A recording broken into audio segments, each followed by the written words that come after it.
এটা আবার কি করছো? এটা ছোট মাছের চচ্চড়ি করছি, বুঝলে?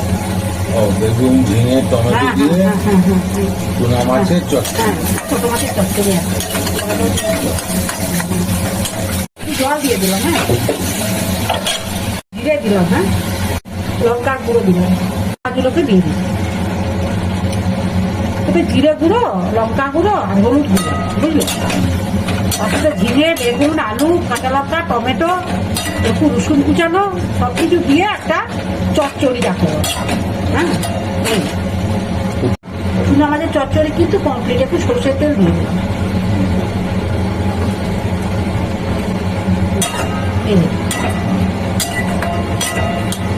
ভালোই লাগবে খেতে, হবে সিদ্ধ হয়ে যাবে। আবার বেতন, পেঁয়াজ সব কিনে। হ্যাঁ, টমেটো আবার দিয়ে করি। হ্যাঁ, হ্যাঁ, ঠিক আছে, আমি নিয়ে যাবো। কমপ্লিট।